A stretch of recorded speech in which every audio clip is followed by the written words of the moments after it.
नमस्ते दोस्तों, स्वागत है आप सभी का 12 ज्योतिर्लिंगों की इस पवित्र और आध्यात्मिक श्रृंखला में। यह मेरा दूसरा ज्योतिर्लिंग व्लॉग है। इससे पहले मैं त्र्यंबकेश्वर ज्योतिर्लिंग के दर्शन आप सभी के साथ साझा कर चुका हूँ। अगर आपने मेरा पहला व्लॉग अब तक नहीं देखा है तो आप मेरे चैनल RK हैरी चैनल पर जाकर देख सकते हैं। मैं उसका लिंक नीचे डिस्क्रिप्शन में भी दे रहा हूँ। वो व्लॉग जरूर देखें, आपको बेहद पसंद आएगा, ये मेरा वादा है। और आज की इस पावन कड़ी में हम पहुँचे हैं घृष्णेश्वर ज्योतिर्लिंग के दर्शन करने। एक ऐसा दिव्य स्थल जो शिव भक्तों के लिए आस्था, शक्ति और श्रद्धा का अद्भुत संगम है। यह मंदिर महाराष्ट्र के छत्रपति संभाजी नगर जिले पूर्व में औरंगाबाद के वेरुल गांव में स्थित है और एलोरा की विश्व विख्यात गुफाओं के एकदम पास में स्थित है। तो चलिए शुरू करते हैं इस दिव्य यात्रा को। हर हर महादेव। लेकिन दर्शन शुरू करने से पहले आइए जान लेते हैं घृष्णेश्वर मंदिर कैसे पहुंचा जाए। पहली ट्रेन से कैसे पहुंचे? निकटतम railway station Aurangabad railway station. मंदिर से दूरी लगभग 30 से 35 किलोमीटर। स्टेशन से टैक्सी, ऑटो या लोकल बस की सुविधा आसानी से उपलब्ध है। आप सीधे मंदिर के प्रवेश द्वार तक पहुंच सकते हैं। 2. फ्लाइट से कैसे पहुंचे? निकटतम हवाई अड्डा छत्रपति संभाजी राजे महाराज एयरपोर्ट औरंगाबाद। दूरी लगभग 30 से 35 किलोमीटर। एयरपोर्ट से टैक्सी या कैब बुक करके सीधे मंदिर पहुंच सकते हैं। रास्ता सुंदर और सीधा है। 3. सड़क मार्ग से कैसे पहुंचे? औरंगाबाद शहर से घृष्णेश्वर मंदिर तक सीधी सड़क सुविधा उपलब्ध है। मंदिर एलोरा गुफाओं के पास ही स्थित होने के कारण यहाँ टूरिस्ट्स की आवाजाही भी बनी रहती है। टैक्सी, ऑटो या लोकल बसें आसानी से मिल जाती हैं। अगर आप प्राइवेट गाड़ी या बाइक से आ रहे हैं तो गूगल मैप्स में घृष्णेश्वर टेम्पल डालें। रास्ता सरल, अच्छा और यात्रा के अनुभव को और भी खास बना देता है। शिव पुराण के अनुसार घृष्णेश्वर ज्योतिर्लिंग की कथा इस प्रकार है। प्राचीन काल में सुधर्मा नाम का एक ब्राह्मण अपनी पत्नी सुदेधा के साथ रहता था। उनके विवाह को कई वर्ष बीत गए पर उन्हें संतान की प्राप्ति नहीं हुई। संतान प्राप्ति हेतु सुदेधा ने अपनी छोटी बहन घृष्णा का विवाह अपने पति से करवा दिया। घृष्णा एक शिव भक्त थी। वह प्रतिदिन पार्थिव शिवलिंग बनाकर उनकी पूजा करती थी और एक सरोवर में विसर्जित कर देती थी। समय धीरे धीरे आगे बढ़ने लगा और घृष्णा ने एक सुंदर बालक को जन्म दिया। कुछ समय बाद सुधर्मा घृष्णा को ज्यादा प्रेम और मान सम्मान देने लगा। इस कारण सुदेधा को मन ही मन घृष्णा से ईर्ष्या होने लगी। एक दिन सुदेधा ने घृष्णा के पुत्र को मारकर उसके शरीर को उसी सरोवर में डुबो दिया जहां घृष्णा शिवलिंगों का विसर्जन करती थी।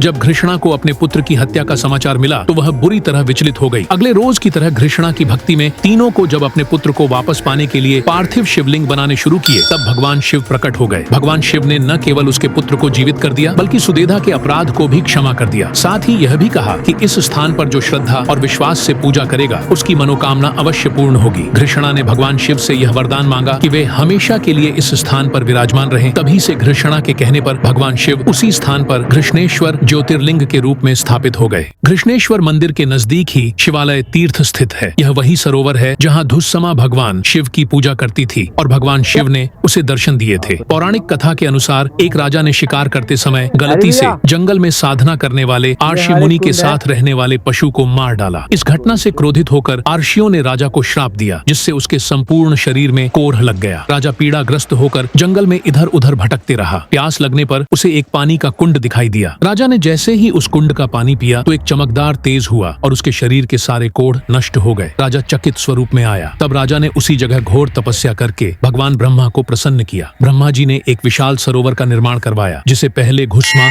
सरोवर कहा जाता था पर बाद में इसे लोग शिवालय तीर्थ के नाम से जानते हैं। वर्तमान शिवालय का निर्माण देवी अहिल्याबाई होलकर ने करवाया था।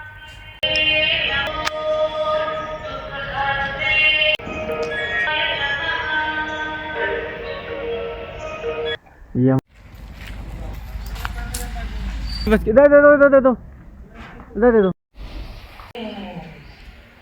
जय श्री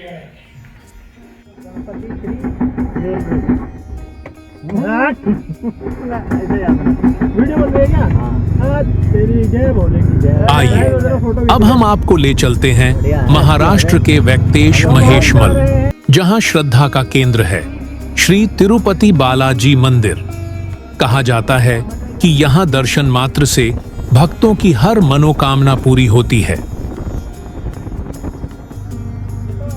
मंदिर तक जाने वाला रास्ता बहुत ही साफ सुथरा और पक्का है जिससे आप आसानी से वहां तक पहुंच सकते हैं।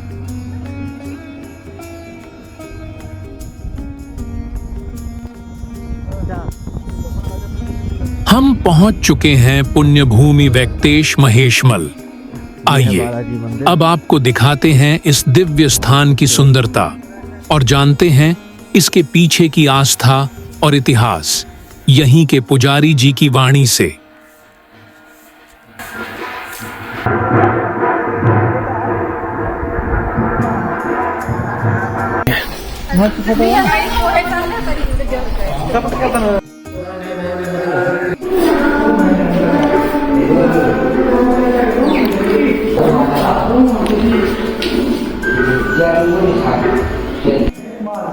और यहाँ पे हमारे बालाजी है ना।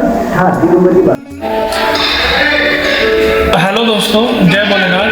अभी हम आए हैं महेश माल। यहाँ पे तिरुपति बालाजी का मंदिर है और हम अब जानेंगे इसके बारे में। पंडित जी हमारे साथ हैं और इसके बारे में पंडित जी हमें कुछ बताएंगे इसके बारे में, इसका क्या इतिहास है और ये कैसे प्रचलित है और इसके बाद क्या खास बातें हैं।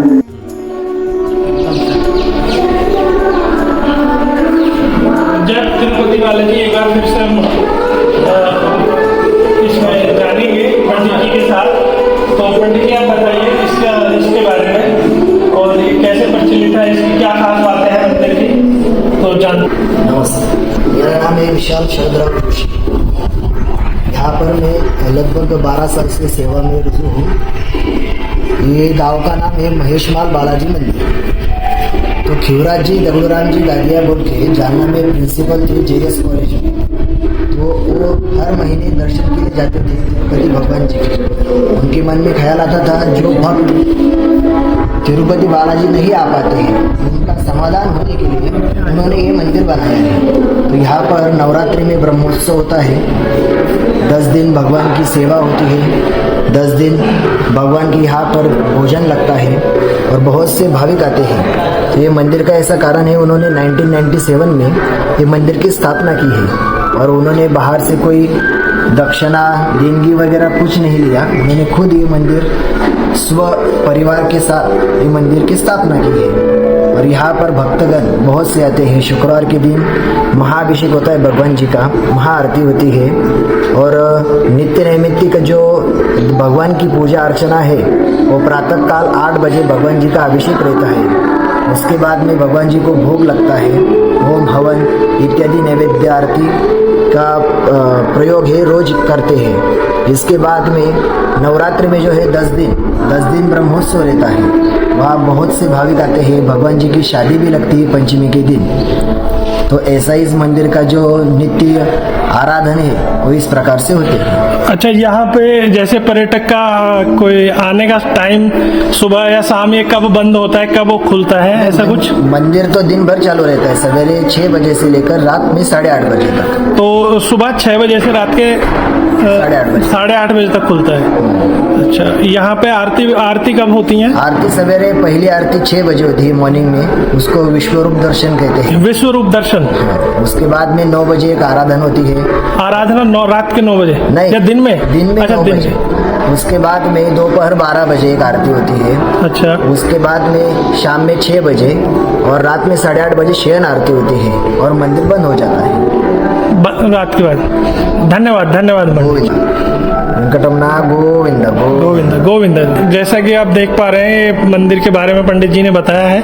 यहाँ पे वीडियो बनाना प्रतिबंधित है, लेकिन हम पंडित जी के हमने थोड़ा सा जानकारी इनके माध्यम से थोड़ा सा इकट्ठा किया है जो कि हम आपके साथ शेयर कर रहे हैं। ये इसका परिसर है। अरे नहीं भैया, ऐसा मत करो। वीडियो बना रहे थे।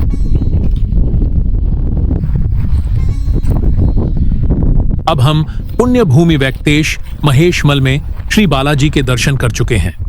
दिव्य अनुभूति और शांत मन के साथ अब हमारी यात्रा आगे बढ़ रही है। अगला पड़ाव है माता के प्रेम और शक्ति का प्रतीक श्री गिरिजा देवी संस्थान मंदिर। वहां दर्शन के पश्चात हम पधारेंगे भक्ति और विश्वास का अद्भुत केंद्र भद्र मारुति मंदिर, जहां श्री हनुमान जी विश्राम की मुद्रा में विराजमान है। आइए हमारे साथ इस आध्यात्मिक यात्रा में जुड़िए।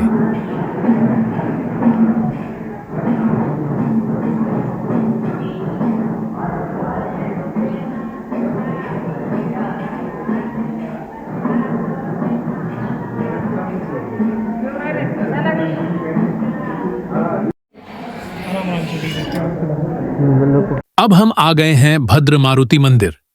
यह मंदिर महाराष्ट्र के खुलदाबाद, औरंगाबाद के पास में स्थित है और भगवान हनुमान जी को समर्पित एक प्रसिद्ध तीर्थ स्थल है। इस मंदिर की सबसे विशेष बात यह है कि यहाँ हनुमान जी विश्राम की मुद्रा यानी शयन अवस्था में विराजमान हैं, जो कि पूरे भारत में अत्यंत दुर्लभ है। यहाँ की प्रतिमा में भगवान हनुमान जी दाहिनी करवट लेकर लेटे हुए हैं। ऐसी मान्यता है कि राजा भद्र नामक एक महान भक्त ने भगवान हनुमान की घनघोर भक्ति की थी। उनकी भक्ति से प्रसन्न होकर हनुमान जी ने उन्हें इसी स्थान पर दर्शन दिए और यहीं विश्राम किया। तभी से इस स्थान को भद्र मारुति कहा जाता है। यह मंदिर श्रद्धा, शक्ति और विश्राम का एक अद्भुत संगम है, जहां भक्त सच्चे मन से प्रार्थना करते हैं और शांति की अनुभूति प्राप्त करते हैं। तो भक्तों, इस प्रकार घृष्णेश्वर ज्योतिर्लिंग की पावन यात्रा हमारे दूसरे व्लॉग के साथ यहाँ पूरी होती है। अब हम आपसे विदा लेते हैं, लेकिन जल्द ही फिर मुलाकात होगी 12 ज्योतिर्लिंगों की श्रृंखला के तीसरे व्लॉग में एक और दिव्य धाम की यात्रा पर। तब तक के लिए जय भोलेनाथ, हर हर महादेव।